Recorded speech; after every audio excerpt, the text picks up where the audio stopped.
Assalamu alaikum, Jianu, Pakhairagile, Ni Hao, Chulishame, Washmale, Ohio Gonzaimus, Guten Morgen, Ola, Bonjour, Privyet, Kaifahal, Halishumachatore, Ahlan Wasalan, Marhaba, Buna, Mucho, Gracias, Swabiab, and a very amazing good morning to everybody who's tuned into BTV World and are watching World this morning alongside Shahzad Khan.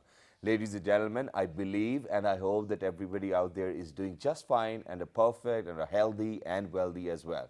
Ladies and gentlemen, it's summer vacations time over here in Pakistan, and I think that the way we live, the way our culture is.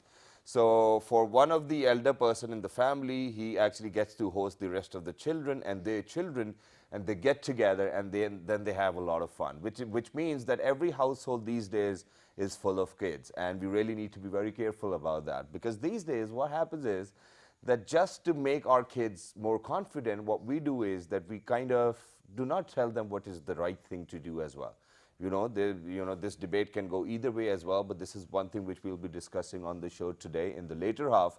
But other than that, there's this one more thing which I wanted to add, and that is that Instagram actually came up with some amazing feature, and hats off to Instagram, because of the fact that what happens is that earlier, whenever, for example, we are on Facebook or Twitter or Instagram, what used to happen was that, we used to scroll it down, we used to scroll the feed down, and, you waste a lot of time not knowing that you've been catching up with everything which was pretty much out there.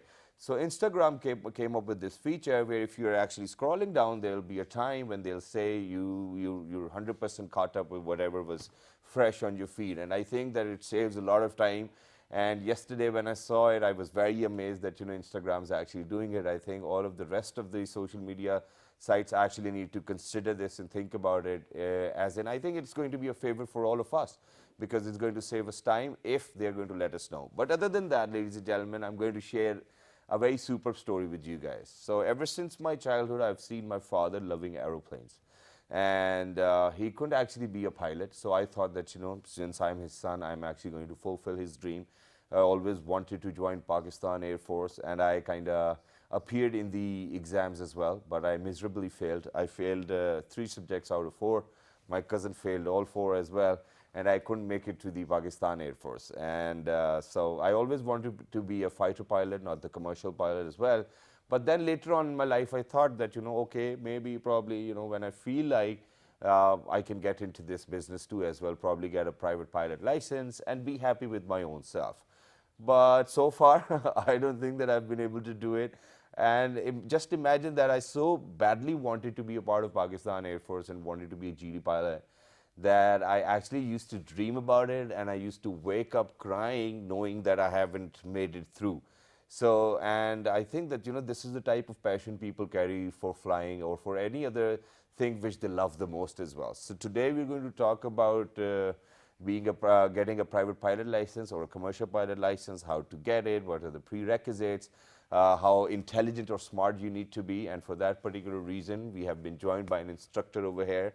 And he's one of our, brother, because of the fact that we have been riding bikes together. I'm sorry that we are not able to fly planes together. But then at the same time, Mr. Omar Farooq, a very warm welcome to all this morning. It's a pleasure to have you. Hello, how are you? I'm fine. Thank you very much. It's wonderful to have you, and it's great to see you, because we never get to talk to each other while we're riding, because we're riding, and we do not wear those com-coms as well. So first things first, how did you get into it? Flying? Yes. Okay. We're not talking about biking today. Okay. The thing is that, as you said earlier, that I was also very eager to join Pakistan Air Force from childhood. All right. So I came. I was brought up in UAE. Okay. So after doing my FSC from Abu Dhabi, I came here. Alhamdulillah.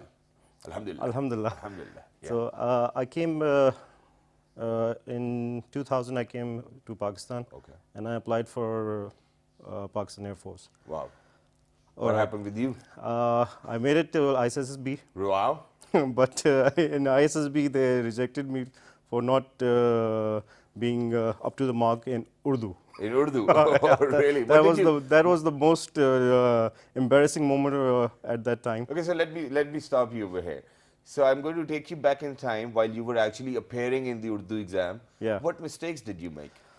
Do I you mean, remember any you of can them? count everything that I made. I I couldn't read it, I couldn't write it, but I tried doing as much as I can. Yeah. At that time, I knew I wouldn't make it in Urdu, and that I remember that guy in ISSB. He told me, "Do you know what have you done in your Urdu paper?" I said, "Yeah." He said, "Okay, then should I tell you?" And I go, "No." Well, that's great, but there's this one simple question, and that is, so, what do you think Urdu has to do with flying? Well, it's a major thing in the Pakistan Air Force. If you don't know Urdu, you can't But, be. all the manuals are in English, the way they Yeah, teach they or are, but instruct you is in as English. being Pakistani, Exactly. So you our need to know national, Urdu. we need to know Urdu, and we should at least basically we should know how to read and write Urdu. Okay, That's that's it. great. But eventually, so you didn't make it to the Pakistan Air Yeah. Force, and then at the age of 31, you again thought that, okay, probably I can be a pilot again. And what made you decide at the age of 31? It's a little Uh, too late. At the age of 31, I think I was just sitting with my wife, and I was watching an air show on the TV. Yeah. And I started crying. So yeah, I have to do this thing. I want my passion to at least make some meaning out of it. Yeah. So she encouraged me. She Yes. told me that, okay, if you really want to fly, you should go and apply for it, and at least you should experience the thing which you want to Exactly. enjoy the most. And then by 32, you were a pilot? By 34. By 34, ladies and gentlemen, he was a pilot. He did it. He actually kind of kept on stalking his passion. And there he is. We've got the pictures. So are these pictures from the early days? Or These are you've got from your license? CPL days. Okay. You can see those three stripes. Okay. I had the commercial pilot license with me, and I Wow. was doing CPL IR. Wow, that's great. But looking at these airplanes, airplanes, what happens is there's only one thing which confuses me, and that is that we lag behind in technology. I mean, people are so way beyond Cessna 152 and 172, or probably there might be other models, but we are still flying models from the 1970s. So this is the basic and- requirement. This is Yeah. the basic requirement in Pakistan civil aviation, that you have to have the rating for 152 and 172. Wow, that's great. So, which is why now what we're going to do is, ladies and gentlemen, since anybody out there can actually be a pilot, well, obviously you have to be a little smarter and physically fit. We're actually going to ask him about the prerequisites, whether, how intelligent we're supposed to be, what needs to be the score for our test examinations, probably do we need 6x6 eyesight for being a commercial pilot license or not. I think these are the questions which we need to ask. So, how did it go for you? So you decided that you wanted to be a pilot, you went to Rawalpindi Flying Club, Yeah. and then what did they ask you for? Okay, first of all, you should be you should have a qualification, a minimum qualification of A levels or FSC. That's it. Okay, Wow. it's better that you have a bachelor Bachelor's, degrees or master's. But you're eligible after your FSC or You are A-levels. eligible after FSC, Okay. and the minimum age should be 18 years. All right. Okay, and then you have basic medical that you have to pass. It's called class 1 medical. Class 1. So, okay, so what are the requirements to fulfill for the class 1? It's basically it's not that hard as Air Force. It's basically you should have normal blood pressure. Your eyesight should be with the with the glasses. You can have a little bit of Okay, so variation. you can, it's not really It's not important that to have 6x6. Yeah, it's not that you should have 6x6. Okay. And then there is a requisite for clearing from IB, Okay, Intelligence Intelligence Bureau. Okay. It's a big clearance that you have to fulfill. It is important. So Yeah. if you're not going to get clearance from IB, ladies and gentlemen, you might not be a commercial pilot license. And from get it. IB and from your local police station also. And from your local police station. I station. think that's easy. Yeah. So Yeah. that's it. Basically, that's it. That you have to fulfill the requirements. And then do you have to appear in a test for the Rawalpindi Flying Club or any other flying club? No, not that you have to. Not for our club, but I heard that other clubs are starting to, because of the rush that is coming in their clubs, because if they are capable of acquiring 8 Yep. students, Yeah. maybe 15 students are coming there, so Okay. they have to take a test for them and all that. Okay, that's great. So which means that Rawalpindi Flying Club, only test you have to pass is the money test. So if you can pay them good, if you can pay them their fees, you can be a pilot. Ladies and gentlemen, I think, this is one thing which actually pushes me to be a pilot again. I so want to probably follow my dream that I am going to become a pilot because there are no entry exams, and yes, you are in. So all you have to do is pay money. How much money are we supposed to pay, for example, to get private pilot license? Okay, for private pilot license, you should have, for private pilot license, you should complete 40 hours Of flying? of flying. Yeah. So after doing your 40 hours, you are being rewarded a PPL, Okay. a private pilot license. How long does it take to be? It depends on you. It depends on you at how fast you're doing your flying. Okay. Maybe like I did my PPL in 3 months. That's it? And one of my course mates, he did PPL in 15 days. That's it? Yeah. Really? Yeah. No. Yeah. Come on, It's 40 hours. just in 15 days. Yeah. You have to do 40 hours for PPL. So what, do they let you fly the very first day you are No, in the not flying club? that. It's not that. First of all, they don't even let you go near to the aircraft. Okay, so They what did just they tell you? take you to the airfield. They show you what's the dynamics of that aircraft, and Okay. then they just say that you have to. Basically, you have to do 3 months of ground schooling. Okay. It So you have to study. You have to study a lot. This is the tricky part. Now, this is the most trickiest part that nobody knows about it before joining the flying. You have to give 16 papers for PPL, and then 15 or 16 papers again for CPL. Okay. And 2 papers for IR. So are all of these examinations like multiple choice questions? They are multiple choice questions. So you don't have to write anything. No, you just you don't have take. to write So you anything. might get lucky, Believe me, you don't get lucky. You in don't that. get lucky. Oh no, you don't get lucky. So what do they ask you? Most commonly, what do they ask you in all of these examinations? There are basic courses like aircraft general knowledge, meteorology, flight planning, aerodynamics, and various other subjects that. So you really have to study. You have to study about. It's not that you will just go and just fly the aircraft and you'll pass it. Yeah. You have to study for it. Wow. For me, I remember at the age of 31, having 2 kids with my wife. My wife was also studying. My kids were also studying. Then I was also studying. It was a crazy stuff going on over there. So I used to say, what the hell? Where am I putting myself in? Why am I doing this? Yeah. But alhamdulillah, it turned out to be just good. the first 3 months, which you had to study quite a lot. It was for 3 months, and then you have to go and do your exams, which you have to pass. And how long does that take?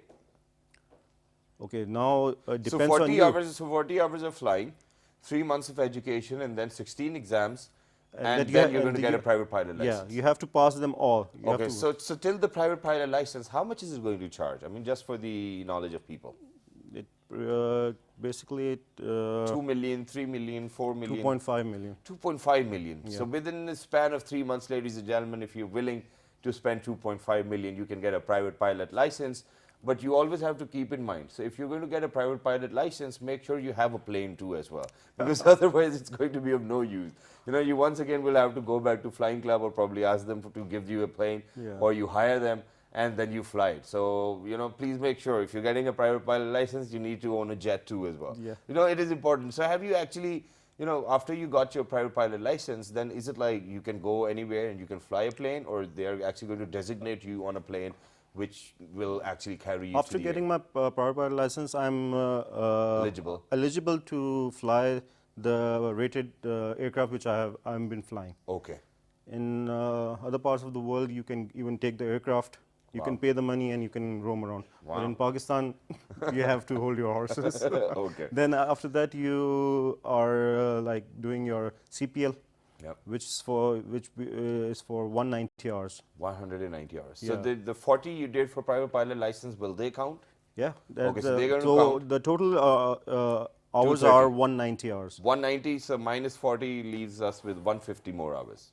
150 hours. So how long does that take? A year? Now that takes more than, for me it took around about 2 years. Around 2 years. Yeah. And then 16 exams. And then 16 exams and all the stuff, while flying you have to like wait for the to be. I mean, the weather is the most trickiest part over here. In our region, you know, anytime the temperatures are high, there is some storm coming up, and so you have to be very lucky to get yourself cleared for those kind of. Well, that's good. Okay, so I'm just going to ask a little about the aeroplanes we're flying over here. You know, so usually what happens is what I've seen is that there are two paddles, you know, over here. Rudders. Yeah, rudders. You know, probably for the tail movement. Yeah. You know, and you know, there's this little twisty kind of thing. For example, you know, the way our lighters are in the car. You know, so you rotate it for the fan speed or probably pull it. For throttle Yeah, for and throttle. for And then ignition. what do we do with that handle? I mean, you know, we see it in films that you they are pull for it. ailerons for takeoff and landing. I mean, if you take for the takeoff and landing, when you're pulling the aircraft. Yeah, can we actually show the picture from the interior of the aeroplane? I think that'll be very easy for us to make you understand what we are talking about over here. And then there's so many meters right in front of you, which makes you actually a little confused, you know. So what are all of those meters? You can see altimeter, you can see the direction finder, the comm set, the radio, the navigation. All I can see is a sun visor. I mean, that's the only thing which I can understand. That's the most important thing, because when you're flying directly into the sunlight, yeah, it's very difficult for you cannot see at all. cannot see. So Okay. those are for your protection. Well, that's good. So initially, when you start flying for the PPL, obviously there might be an instructor or a trainer right next to you. Yeah, definitely. If, you're assigned an instructor, and he is with you with all your course. Yeah. So he guides you, he trains you. Basically he is trained to look after what you are doing wrong while flying. Okay. So he corrects it while you're flying also. And when did you fly solo? After my first solo was when I did 18 hours. How was it? I mean, were you scared? It was Taking a plane on your out of this world. The experience is out of this world. Really? Yeah. I mean, having nobody right next to you, you know, I you're remember all by my- yourself, you I- might be scared a little. I remember my first solo, and I remember my instructor was more scared than me, and he was like, "Yaar, kar loge na, kar loge na." I'll say, "Yes, sir, I'll go." So I did. We usually do a circuit, Yeah. and it's for about 10 minutes circuit. So yeah, it was an incredible experience. And for God me. forbid, what can possibly go wrong? I mean, can the instructor trick you with something as well? Instructor cannot trick you with anything, but there are hundreds of thousands of things that go wrong. Your aircom can go wrong, Yeah. can malfunction. Might not function. Your propeller will stop functioning, Yeah. and there are something. For that things you are already taught how to deal with those kind of problems. Well, that's good. And all you need to do is probably be present, you know, ladies and gentlemen, within that situation. You cannot think about anything else while you're flying a plane, because, you know, you're risking your own life if you're going to think about anything else. But I think that it is very safe to think about anything else in the world while you're flying, because there's no other traffic. I mean, there might be traffic, but there might be up and down to you as well. There are birds. Yeah, we have to there are lo- birds. So there are do you really have to be careful about birds? while a you lot fly? of in Pakistan we have to be a lot of careful with these kind of things. Okay, very nice. And very quickly, two last questions before we wrap up this segment.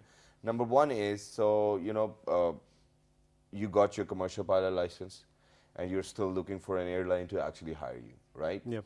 So why are we producing a mass number of commercial pilots when we do not have that type of or that number of jobs? Or is it something else which is a little A couple of years ago, there was a lot of requirement, and even the airline were inducting. Okay. Like you know, the Shaheen, which last year they just went bankrupt, and they just terminated all the contracts for the pilots. Yeah. So in Pakistan, at the moment, the scenario is very limited. Okay. You cannot guarantee anything in this industry. So for me, I am like enjoying myself as being an instructor, great. and Yeah, I think that's great. And Yeah. probably I'll just come one day and visit you. You know, Yeah, probably we definitely, should go with the definitely. camera and see whether he's a good instructor or not. yeah, So thank definitely. you very much, Umar, for being with us. Thank it was you, wonderful thank you to very have you. And you know, we have been riding bikes together. Inshallah, we'll fly plane together too as well. You know, in days to come.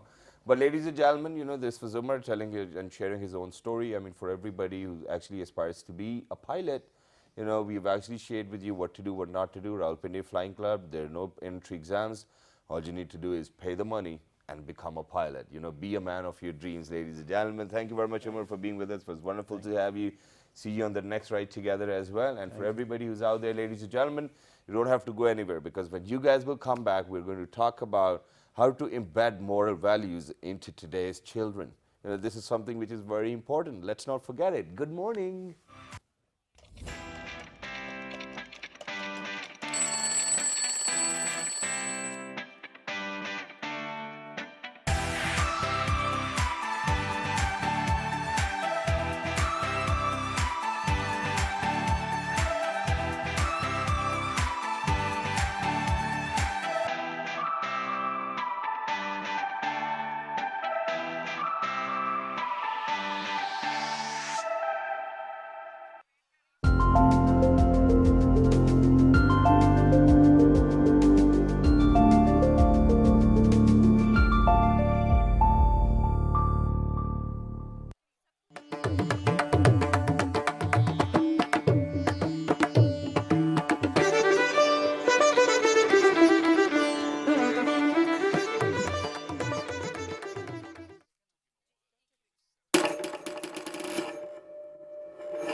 Sarangi is a bowed, short-necked string instrument from subcontinent, which is used in Pakistani classical music.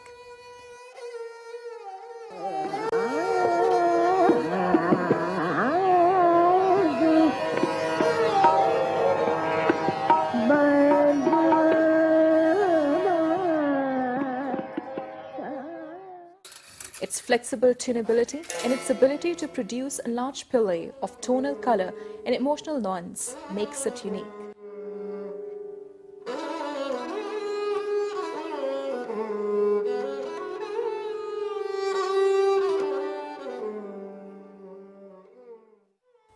Carved from a single block of wood, the sarangi has a box-like shape with 3 hollow chambers called stomach, chest and brain. It's usually around 2 feet long and around 6 inches wide. It has 3 melody strings and 11 to 37 sympathetically vibrating metal strings.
All right, ladies and gentlemen, welcome back. For everybody who just got tuned into PTV World, you watching World this morning alongside Shahzad Khan.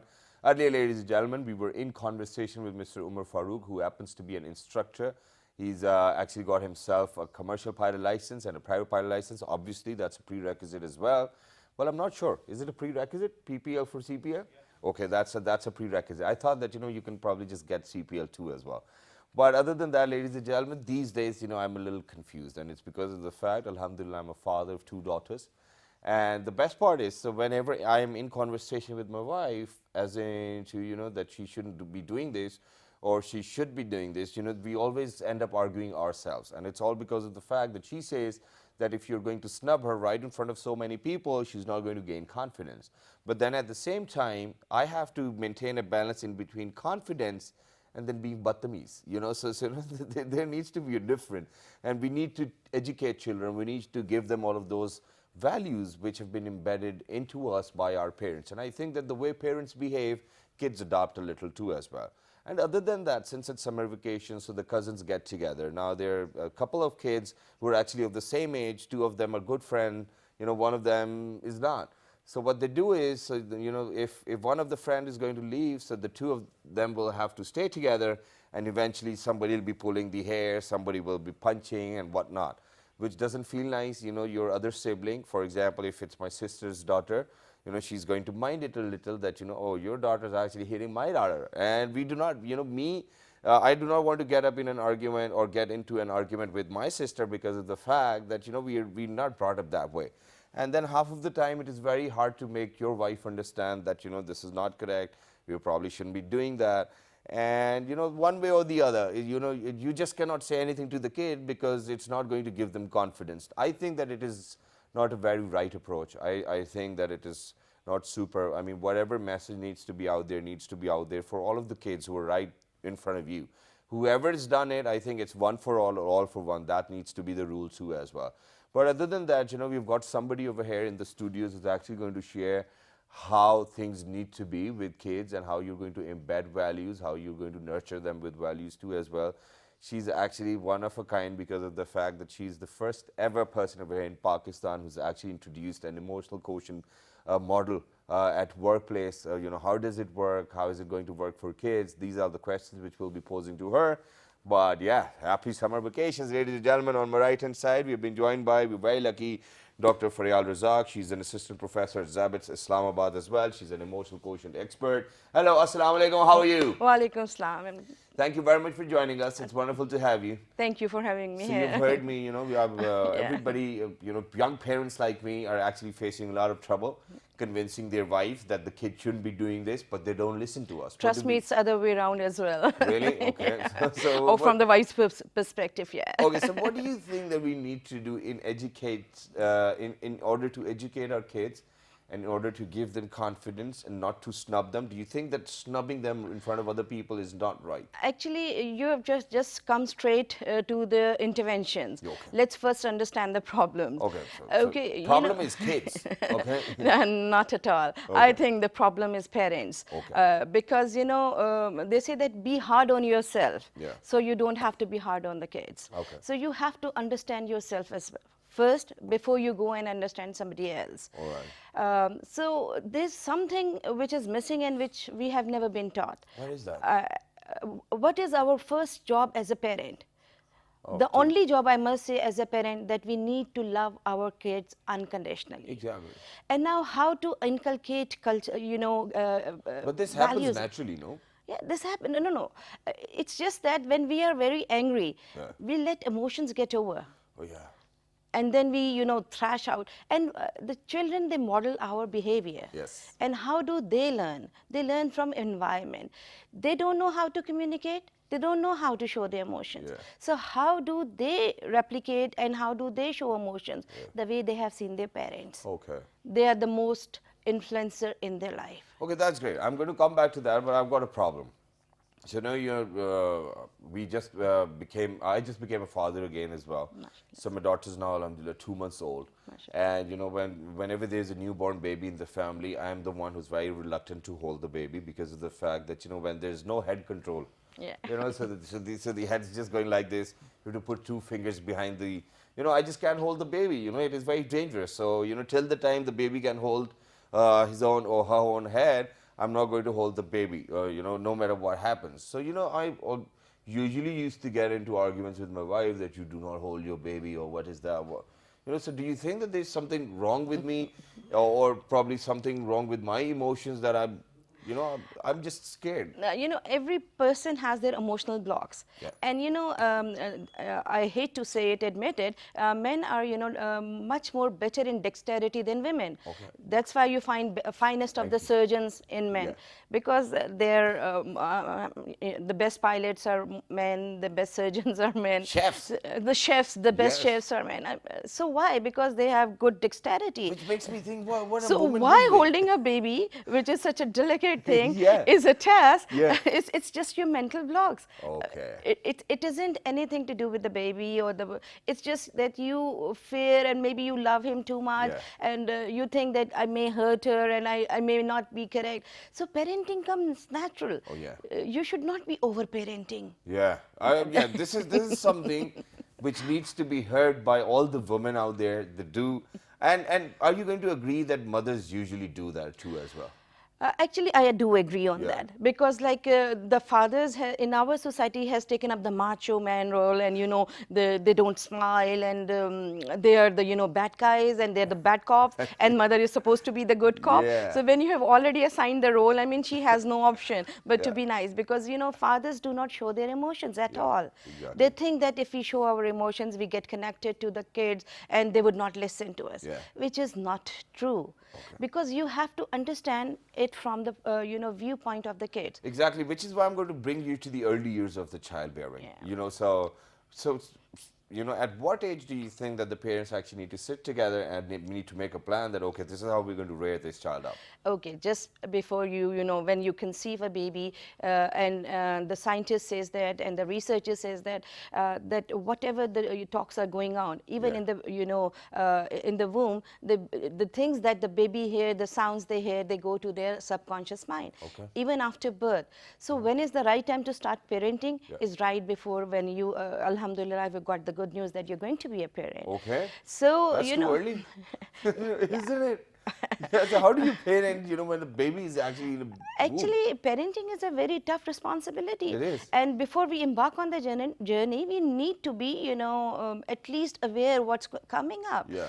And the only thing that I told you, the only job a parent has is to love their kids, no matter they're misbehaving, no matter they are not doing it right. Yeah. So you can never tell a child, give a message to a child that if they don't behave, or if they don't mold into your success criteria, Yeah. you're not going to love them. Yeah. The love should be unconditional. Okay. The Which child. is hard at times. And I'm going to give you reasons. Okay, so what happens is, at my house, usually when the name of my daughter is Shabano. Mashallah. And so what happens is that, she obviously, over here in Pakistan, when you have daughters, they're more close to their mother while they're growing up. And then eventually, the daughters realize that, the father is actually my hero. So cutting that. But what happens is that whenever, her mother's going to say something, she's going to listen to that just like that. And whenever I'm going to ask for something, probably anything, can you give me that packet of chips? She's like, no. So she does not listen to me at all because she knows that I'm not going to say anything. Do you think that kids take advantage of this? Not at all. Kids really, please, first of all, try to understand that kids are not there to get you. Yeah. They don't know how to communicate. All right. They have not been trained. Now, after loving your child, your job was to train your kids on certain behaviors or certain reactions, which unfortunately we were never taught as a parent. When we were young, I was never taught how to keep my emotions at bay. I was never taught these things because our parents, they were not that emotionally intelligent, and they said, okay, they will learn on their own. Yeah. This is the parenting that they had. They just give us orders, do that, and this was the era of our time. But this generation has a lot of input now. So we need to understand from the perspective of a child, where your child is at the moral development stage. Okay. How many stages do we have?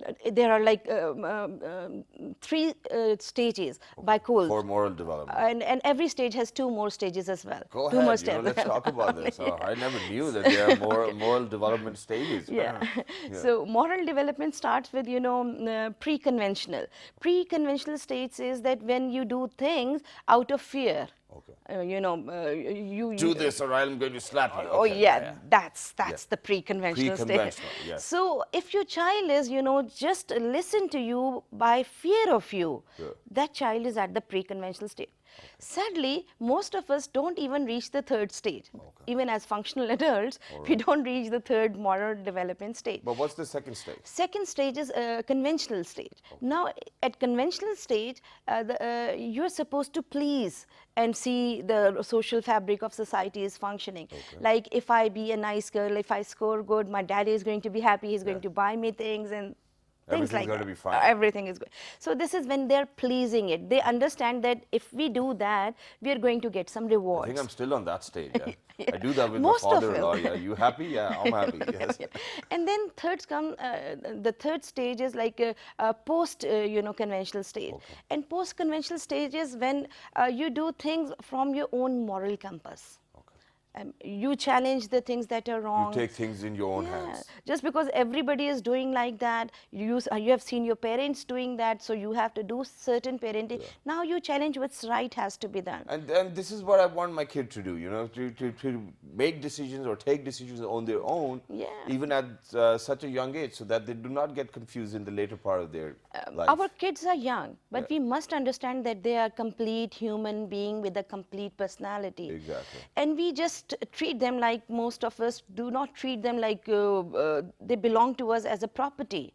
They're not. They have their own mind. Exactly. So we have to get down to their level to understand. Like when you were mentioning that your daughter doesn't listen to you, for you, if you're talking to her at the back, you are a basic, background noise to her. Or probably, you know what, I think that I do not even want her to listen to me. I mean, that's the kind of relationship I want to have with her. Because she listens to her mama so much that I'm like, okay, I should be that one person whom even if you do not listen to, I'm still going to be fine. And I think that's my way of getting her towards emotional balance too as well. Because I think that these days we are so much focused on IQs that we actually forget EQs. Actually, EQ is kind of the skill that is required. Even the fourth, wave of industrial revolution is here, and when artificial intelligence is going to take over, the experts like Forbes and Harvard Business Schools and all the biggies, they say the 10 basic skills that are going to be needed. One of them is emotional intelligence, and we have not yet, worked towards it. We don't even know our own emotions. So, how to make kids listen to you is just for the toddlers, the younger kids. For teenagers and tweens, it's different, because every stage of moral development is different for every kid. Exactly. So you have to talk them face to face in the eye if you really want to talk to your kid and make them listen. And then you need to understand their communication skill. If you give them a long instruction, they're never going to follow you through. If you want to tell them, I want you to put off your tablet, go to the bed, wash your teeth and change your pajamas, and they're not going to follow It's like through. an every night thing, Yeah, break down into small shows that they can actually follow according to their age. Let me do it. Let me figure it out. Oh. Okay, so now you're supposed to put your tablet on charge. No, I'm not going to. This is the first answer I get. What do I do then? This is the behavior that they see. When you tell them the consequences, then you have to follow through. You have to keep your No, words. but this is where Now I you I don't wanted let you them to come. exploit you. This is the right spot, and I think that we have hit the nail on the head too as well. This is what I'm very scared of. I have never, ever since I was a child, I was always very afraid of consequences. I mean, that too relating to results, nothing else. Because I was a very bright student from down below. Yeah, that's the reason. So, I always wanted to be a parent. I always used to tell my own self when I was a kid that I'm not going to be a parent of this sort, who's actually going to face probably repercussions because of the fact that he wasn't studying good, or, there'll be consequences. Even though there haven't been any consequences, but, I had this fear. So, I never want my daughters to actually have this fear or go through this one. So, I'm always very optimistic with them. But if, God forbid, you have to make them go through consequences, what do you think needs to be the level of the consequence? That again depends on the level 5 of the years. child. Okay, 5 years. So you can just tell them, okay, honey, you have to show love and compassion first. Positive parenting Respect. style starts with the respect. Yeah. So you don't, you have to keep your calm first, your emotions, because your children are your emotional mirrors. Yeah. If you're agitated, you're angry, they're going to be. And you would see that when you had a rough day, when you go home, your children are very irritating at that time. Yeah. Because they can sense that, Guys, frustration, masla hai. anxiety, and because children are your emotional mirrors. Exactly. Wow, This that's is what great. they replicate. So for 5 years, you just politely say, honey, this is not allowed. You're not supposed to do that. And if she talks back and you don't yell back, because then she said that it's okay. If I did something wrong, they're mean to me, they deserve it. Yeah, Right? exactly. So you just have to And tell this is how them. kids are these days. You know, This you is- do yeah. this to me, It's you're going to get perfectly the just. same. Yes. So you have to stay your calm. You have to keep your composure. Yeah. And now politely tell that this is a very rude thing to say to a Yeah, parent. exactly. And then what is the And consequences? what if she still doesn't listen to that? Okay, then if you want to ground her and take away certain things like her tablet or something, Consequences. yes, and then you enforce that and see it through. And don't budge into their tantrums now.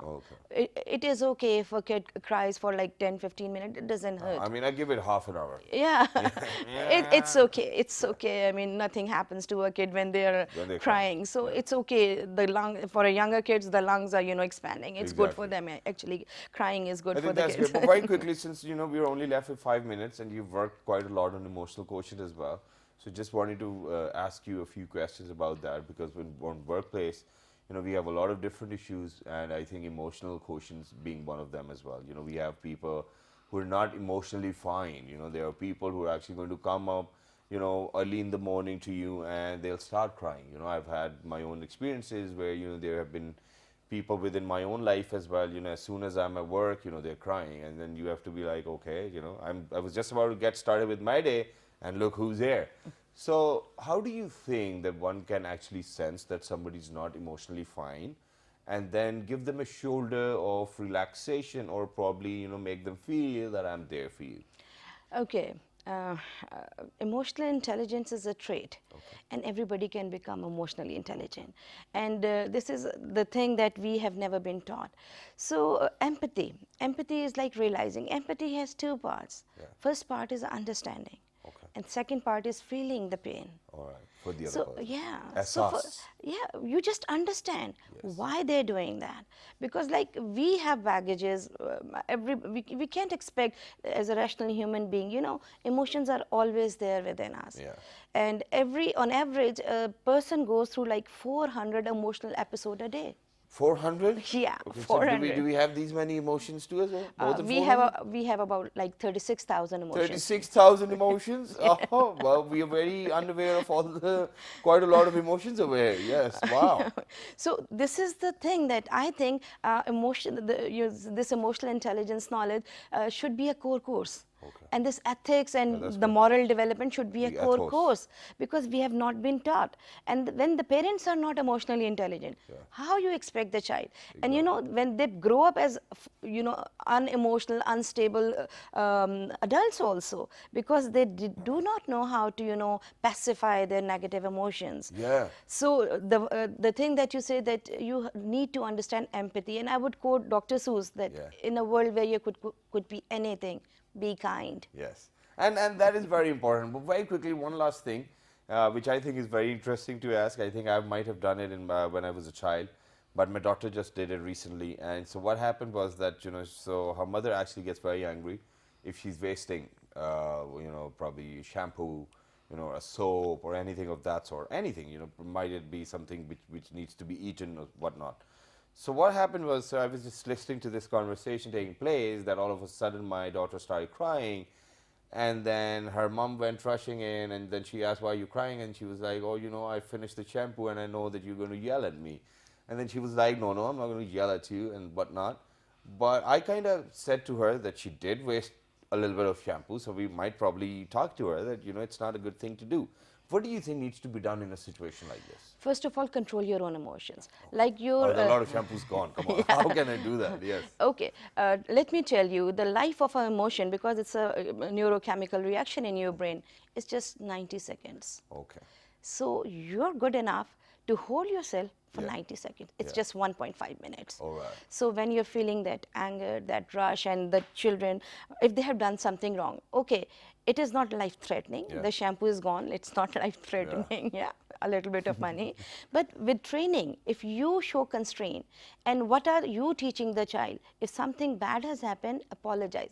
If you apologize on your behavior to the child, Yeah. they would know that they apologize. An apology has 3 parts. Yeah. Okay? You first understand that you did wrong, Yeah. and then you make up for it, Yeah. and never do it again. Yeah, I think that's why you apologize as well, because you're never going to do that again in life. But thank you very much for saying that. It was wonderful to have you on the show. But very quickly, before wrapping up, there's just one simple thing which I wanted to say, and that is that, ladies and gentlemen, times have changed. And we actually need to think about our kids the way, because the only reason why I'm saying that times have changed is that this is not how we were brought up by our parents. And, we weren't even, yes, we were scared of our parents all our lives, and we may be out of respect as well, but we were never supposed to say anything back. We are still not supposed to say anything back. And that's how we were brought up. But in today's time, I think that kids actually need to talk to you. And they talk to you, they come up with an argument, maybe 5-year-old or a 4-year-old, they're going to say, you did it wrong, so I can do it too as well. In the olden times, this is not how it used to be. If somebody's done wrong, you cannot say a word and you still cannot do it. So I think for people who are actually going to have a better bond, where you could talk to each other, and then, you said it very right, that if you were the one, if a parent realizes that they were wrong, I think that that's the great start too as well. Thank you very much for being with us. It was wonderful to have you. And for all the parents, please make sure that you listen to your kids. Whatever they have to say, peacefully put your cell phones back and lock them, so that the kid actually knows that you're paying 100% attention. This is something which is very important. I've learned it the hard way. My daughter actually used to tell me, oh, put your cell phone away and then I'm going to talk to you. So kids are smart. Don't take them light, okay? Please never do that. Love your kids and be a good parent. This is one thing which is a blessing. It makes you feel like heaven on earth. And yeah, enjoy the blessing. Look after yourselves. Do write to us on our Facebook page, which is with the name of World This Morning. On Twitter, it's World This Morning without a G. On Daily Motion and YouTube, it's World This Morning. The repeat's going to be at 11 p.m. tonight.